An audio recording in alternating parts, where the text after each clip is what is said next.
takes an accumulation of both sides and people who has the same agenda for each of their fighters to say, look, you know what, we want to put our fights together.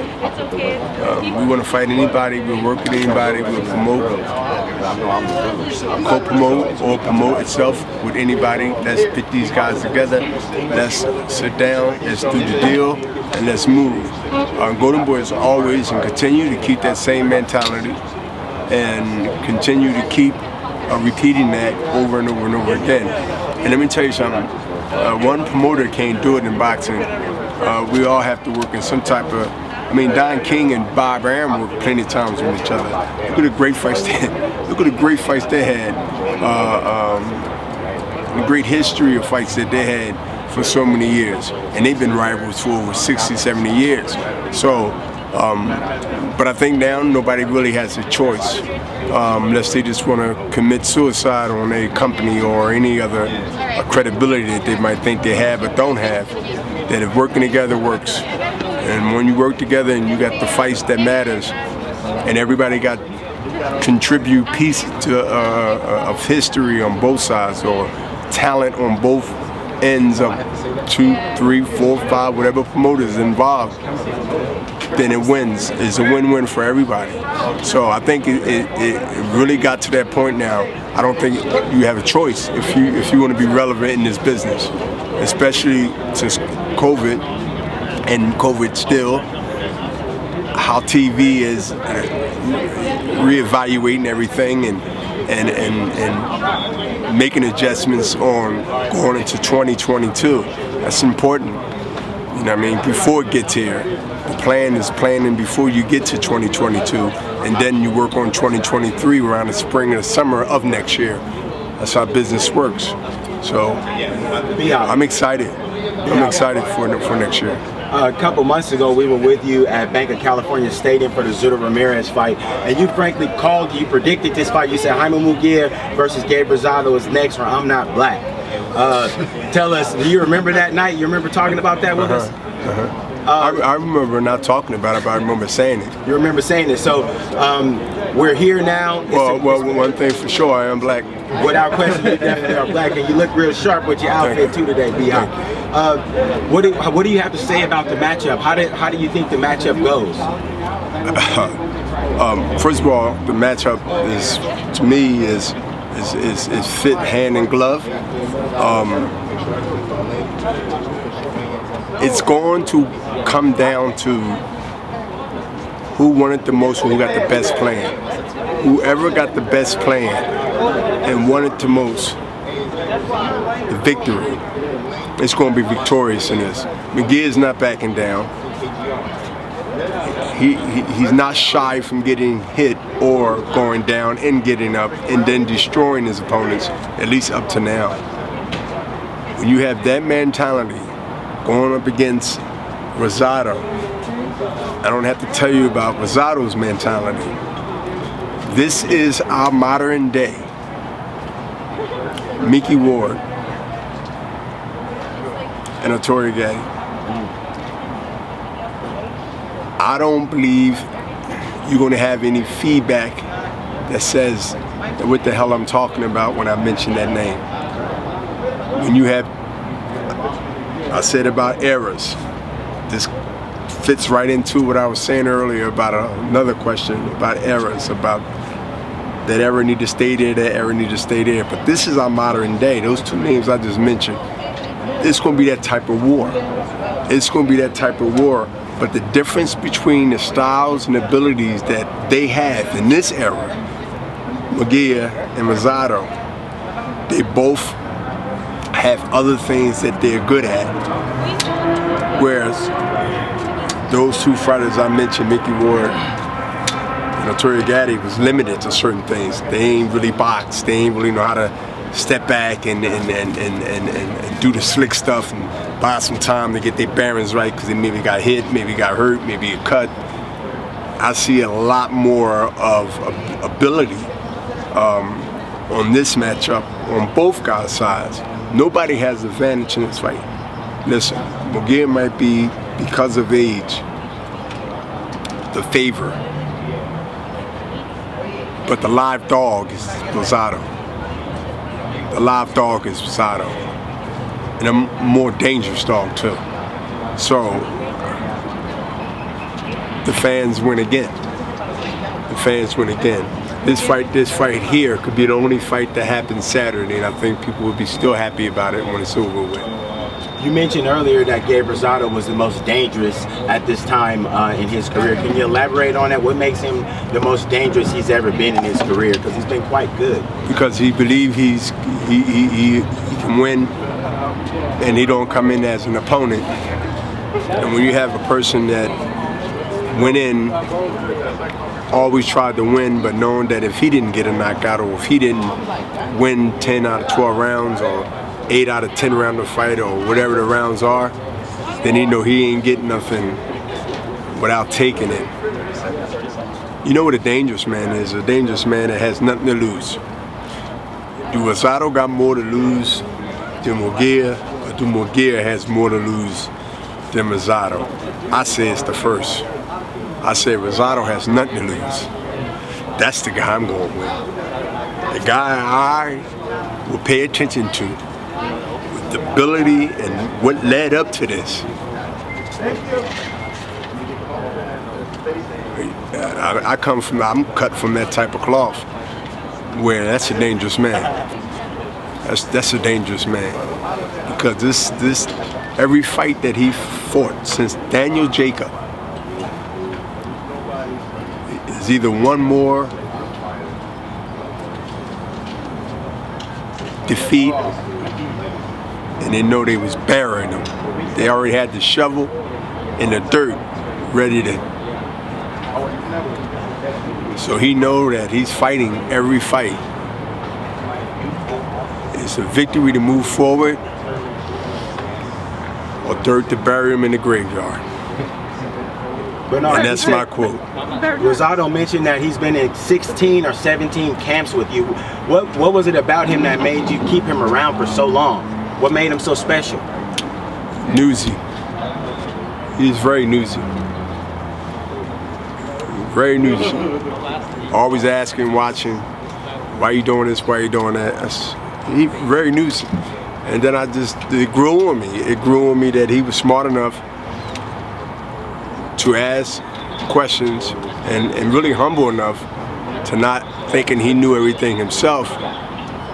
And I started taking him to camp, asking him to camp, and he was like the third or fourth sparring help that I had, because I never really wanted my sparring partners to let them think that they were sparring partners. They were my helpers. So I always wanted my helpers to go in there with a mentality that you ain't my sparring partner, you my helper, because the best you can give me and the more you can learn in the process, you have your own career. Gabe is a product of that. As he said here to y'all recently, been in 15 to 16 camps with me, learning. You gotta remind you now, he was young. And I just took him under my wing. That's what Philly do. We look out for each other. We might fight each other, but we look out for each other. What do you think about the younger fighter coming up, Jaron Ennis? He's at 147. Jaron Ennis, are you familiar with him? Yeah. What do you think about him? Really good. But I like Bootsy. Yeah. How Right? good is he? Is he ready for the top dogs like Errol Spence, Crawford? Yeah. Is he ready for You're him? talking about Bootsy, right? Yeah. He's ready? Yeah. How good do you think he is? What do you mean? How good do you think he is? Do you think he could beat them all? A lot of people feel that way. That he's the one that's gonna. He gonna give a lot of people headaches in that ring. He's good enough. He's good enough for the champions right now. That they don't mention his name. They might claim it's for other reasons because they ain't their job to. But he's a problem to those who wants to sit on their titles and keep it and not have a threat. But I'm looking for him to continue to keep Philadelphia on the map, and he's getting better. And that's the scary thing for the opponents. It's getting better. About a week ago, we actually had Jaron Ennis and one of your fighters, Blair the Flair Cobb, having an altercation at one of the fights where they were kind of going back and forth. Would you be inclined to let Blair the Flair Cobb fight Jaron Ennis? They look like they were trying to set some up amongst themselves, being that you are the one that kind of puts these things together. Listen, I don't have a problem with Blair fighting anybody in that weight division tomorrow, next month, whenever fights can get done. Blair is ready for anybody in that weight division. Anybody. And and he wants anybody in that weight division. Blair right now is so thirsty. When I hear him speak about getting a chance to prove that he's worthy, even though I believe he proved that multiple times, but it's good he's still thinking that he has to prove, because you need that edge. Blair Cobbs will get what he's asking for when time comes in 2022. He will be fighting for a world championship. How does he match up versus the champions? I think he's a threat to anybody based on his unorthodox style and based on him not taking him serious. I think the champions and the people in that weight division don't really take him serious. I think it's just all about the woo, and they realize it's going to be about the boom. Thank you, Bernard. Appreciate the time. Thank you. Bernard, final question. You lived and breathed boxing. It seems many times these guys don't know what it takes to be not just a champion, but longevity-wise, what is something that you look for when someone wants to take on the Bernard Hopkins mentality? Well, I say you're a smart man. You gotta take on it, and then you gotta live it, and you gotta be about it. And a lot of that comes to do with the individual. A lot of people ain't got the discipline to do it for more than just one time or 2 times or 3 times. It becomes like sleeping and waking up. You have to condition yourself to be able to be that disciplined no matter what the circumstances are. And a lot of times that's rough, when it ain't going your way. And but if you hang in there, then you survive. You would be in position of Rosado, you would be in position of Munguia, you would be in a position of success. That's part of the war battles, the scars, the ups and downs. So Gabe Rosado mentioned that he needs to make a statement and he will try to get a knockout. Do you agree with him? And did you envision this fight? Do you think it's going to go with a KO or? I think either guy has an opportunity to knock each other out. I believe Gabe is the bigger puncher. Munguia is not a light puncher itself, but I just think Munguia is just durable, and he's durable enough where you might think you got him, but he's not going nowhere, and that's where it can be a game changer for Munguia. I just think that both guys has, to me, similar styles when it comes to be in front of each other battling, and I think whoever's a little different than what they normally be when they fighting anybody else is going to be the one that has the edge to go forward. Somebody's going to have to change what they're used to doing, even though they've been successful with it. This fight's a little different, where they're going to have to be a little bit different. And I think that's going to be the confusing part on either side. And whoever does it first and more often will be victorious. I don't see this fight lasting 12 rounds. Yeah, let me take you back to last week. We saw Canelo-Plant lose by KO in the 11th round to Canelo, for Canelo to become undisputed at 168. What are your thoughts on the bout? I don't even know who Canelo-Plant was. I don't, seriously. Like I heard him, but I never knew who the guy was, like what he looked like, anything. But I never, to me, I didn't. He did a lot because of his style and his adjustments that he had do to be competitive with Canelo, but I wasn't surprised what Canelo did, and I don't say that to down Plant that I didn't know who he was, but I wasn't familiar with his style. I wasn't familiar with his ability that I seen the other night. That I am, and I think he done a great job based on what most people thought he wouldn't do as good as he did. I mean, let's be honest. I mean, I don't think anybody here that's filming me thought that Plant had a shot that was going to beat Canelo. I don't think that anybody here thought that it was going to be an upset and that history was made. It would have been an upset. When you agree, if he would have beat Canelo, it would have been surprised. So when people say Plant, they say, "Oh, well, what do you think he's in?" What are you talking about? He basically got his ass whooped. Do you get rewards for getting your ass whooped? I don't think so. Then they say, who was he? I said, who is he? I don't know.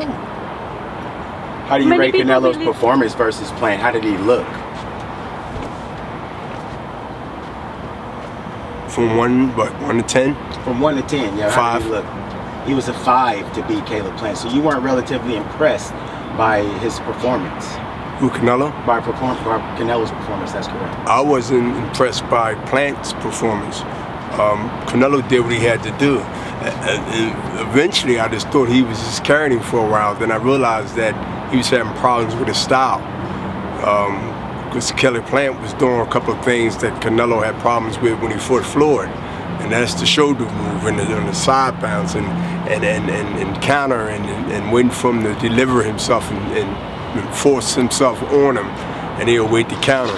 I seen some stuff that he was doing to get Canelo confused. But as far as anything else, I seen work at, a workman's job that he was beating him down run by round by round by round. But I don't think it's something. I mean, look, he became the biggest fight, the biggest achievement that was to me. He became in a short window, in a short community of undisputed champions. Canelo became one of the few undisputed champions in boxing history, at least the last 30 years. That was the greatest thing that came out of that. Anything else, I didn't expect anything else different. Whether it was 10 rounds or 12 rounds, it's what Canelo wanted to do. And Lord behold, Canelo did what he needed to do.